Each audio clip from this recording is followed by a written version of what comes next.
Cavite City remains touched by the past and maintains many of the traditions and values of its heritage.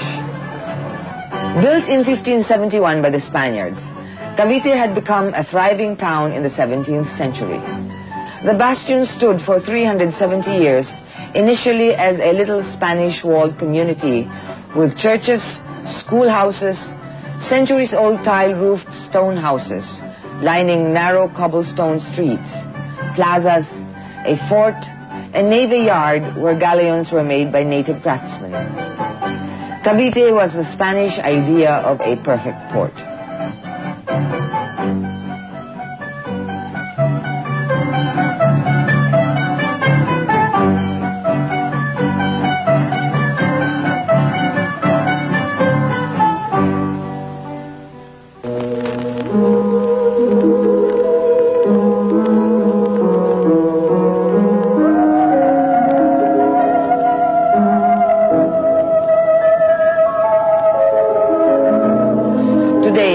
Cavite is a modern city with a look that is traced with the past, a city laced with memories, a city with a lingering scent of bygone days and the languid grace of yesterday.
In Cavite, the native Tagalog was laced with Spanish jargon in a pidgin which was called Chabacano.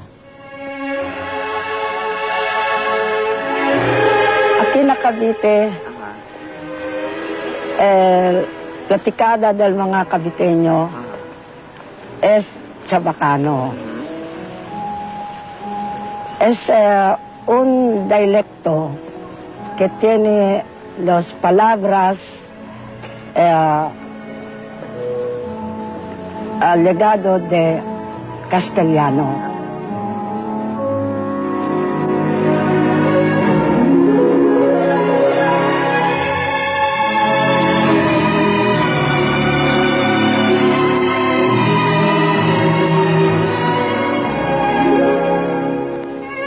In those days, everybody who was anybody at all landed first in Cavite before his entry to Manila. Caviteños feasted themselves on Spanish cuisine, the traces of which are still found today. Talaga pong na itanim na po ng aming mga lola at lolo. Ang pagkain po ay inihanda po yan ng tono-tono. Halimbawa po, hindi naman po kamahalan, lalo na po siguro nung araw. Kung ang ihahanda natin, gisadong munggo. Sa gisadong munggo, kailangan po may paksiw na isda yan. Bukod doon sa paksiw na isda yan, meron pa yun ho, adobong baboy yan. Ganyan. Mga tatlo. Ibig niyo sabihin, tihikan sa pagkain, mga Caviteños? Lagi ko po, hanggang ngayon po.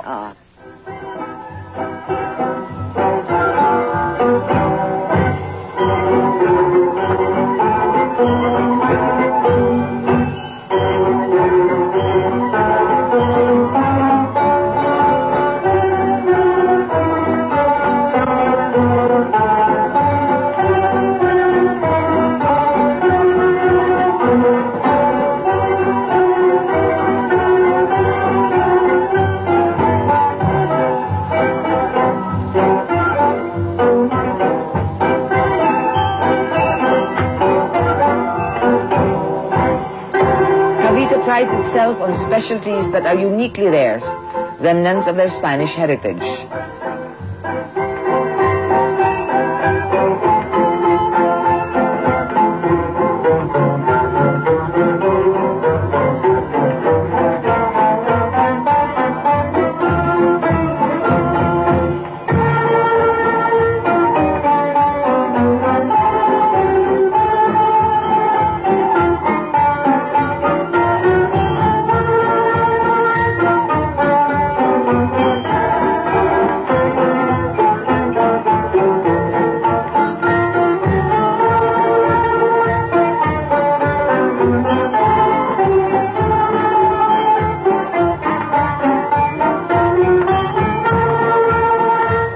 such specialties as pipian,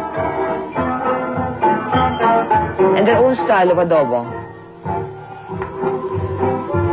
And the unique pancit karahay, a blend of Chinese, Malay, and Spanish.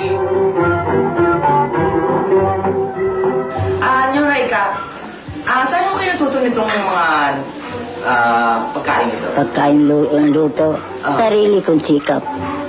Sarili kong... Wala kayong pinag-aralan? Wala ho. Ano ho ito? Ito ba yung lutong Cavite talaga? Cavite yung tunay.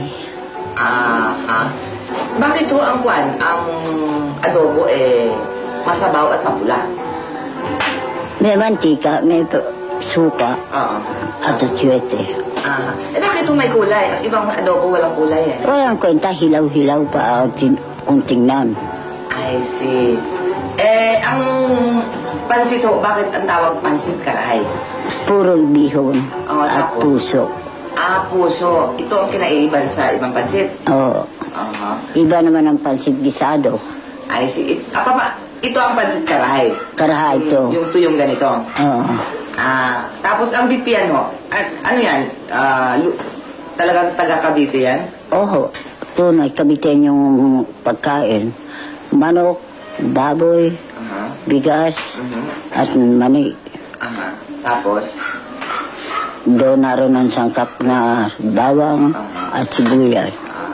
Ilang taon na ho kayo nagluluto? Pagluluto ko, 45 anyos na mula ng liberation. Before the liberation, nagluluto na kayo? Oo, 1927. Lola, saan mo ito binibenta? Palengke ho ito. Isang dati, no hindi pa gera, may bahay kami rito malaking mataas. Dito ang karihan, dito ang dispatcho ng pagkain ng taong arsenal. At ang taong bayan dito. Okay. Dito sa akin. Umaga, tanghali, gabi. Ngayon ho? Ngayon, palengke na lamang. Doon ho niya ho? Oo, luto rito, dalang palengke. Maraming. Sino-sino mo nagpupunta rin sa palengke? Pagkain? Ang pagkain, yan ang hindi ko masabi sa inyo. Hanggang taga Maynila at mga inchip. Nagpupunta rito? Customer ko.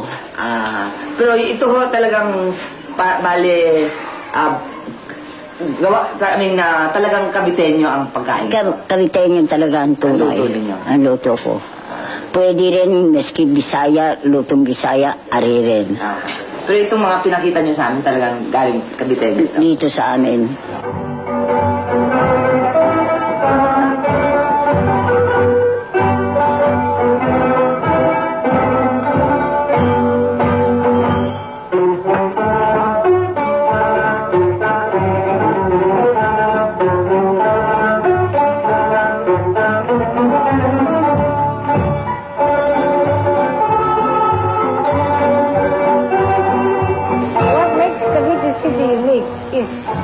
Cavite City is an island surrounded by water.